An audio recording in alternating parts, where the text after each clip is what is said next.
The year is 1867, and the location is western Montana, near the town of Virginia City. Two prospectors are walking through the heavy forest looking for a new mining claim. They've been at it for weeks, and their food is getting low, and they're starting to get desperate. But today is a good day because they found what could be the mother lode. So let's go ahead and get this show on the road. It was just after sunrise when the two men left their camp to go and check out their new claim. The previous evening they had heard a terrible commotion in the forest, but assumed it was nothing more than a bear or some other large animal. But now, after seeing what was left behind, they were less sure.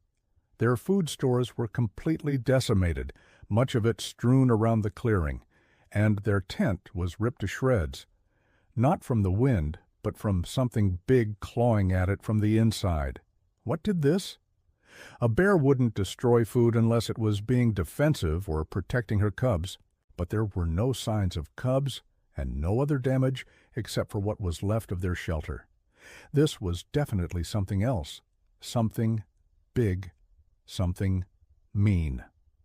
After finishing their breakfast, the two decided to head back to Virginia City for more supplies. On their way, they passed by the same creek that they had crossed the previous day.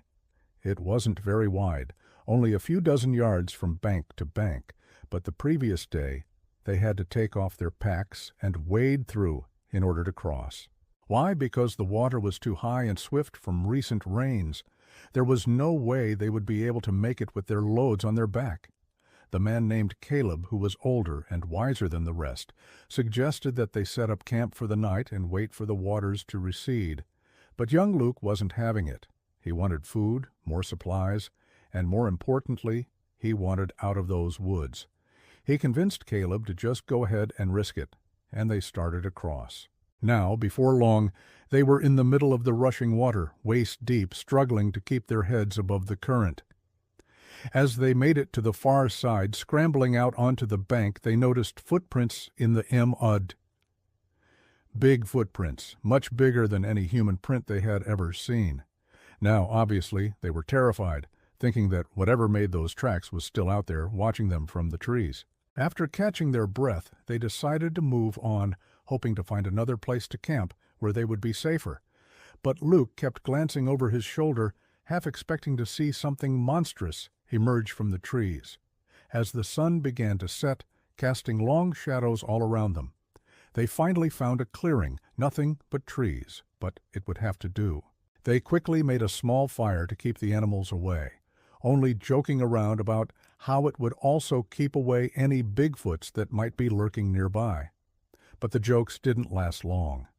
Not long after they had settled in for the night, they heard a terrible crash in the trees, followed by what sounded like screams in the night.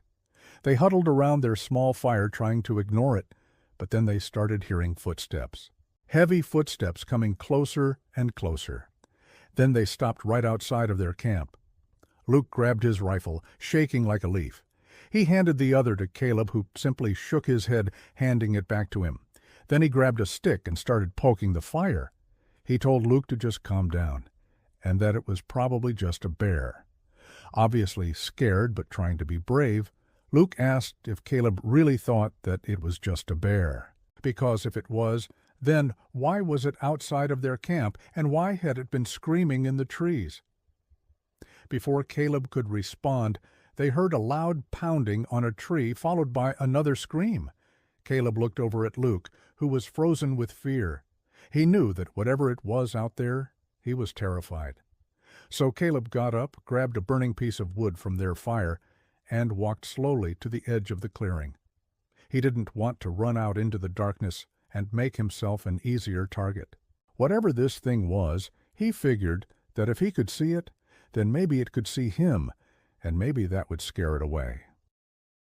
Holding the burning wood high above his head, he stepped out of the clearing into the dark forest.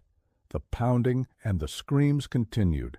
He walked for about 30 seconds, maybe longer, until suddenly he came into a small open area. There, standing over a log, was a creature unlike anything he had ever seen. It was easily 8 feet tall, covered in dark hair. Its arms were long and muscular, its face like a gorilla, and its chest was covered in what appeared to be leaves. It screeched at the sight of Caleb, startling him, causing him to drop the burning branch. Quickly, the creature grabbed the burning wood and brought it close to Caleb, not close enough to burn him, but enough to illuminate its face. It snarled at him, baring its teeth, and Caleb could see that one of its canines was broken. That explained the blood that he had seen in the tracks. Caleb stood there frozen with fear, unsure of what to do. Should he run? Maybe if he could get back to the fire and grab his gun, he could shoot the thing. But then he noticed something strange. The creature dropped the burning branch and started limping away. It hobbled into the trees and disappeared. Must have scared it off, Caleb thought. He turned around and went back to the fire, where Luke was still sitting with his rifle, shaking like a leaf. Caleb sat down and told Luke that they had to get out of there immediately, that they needed to get back to Virginia City and warn everyone about what's out there in the woods. As they packed up their things and hurried out of the clearing, they heard more pounding and more screams in the trees. Was it following them? Did it want them to come back? Was it injured? Had it been scared away? They didn't stop to find out. They ran all night, making it all the way back to Virginia City just before sunrise.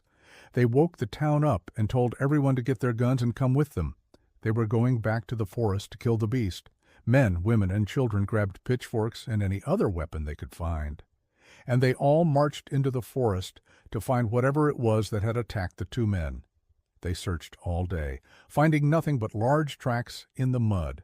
They found the clearing where the two men had camped, but nothing else.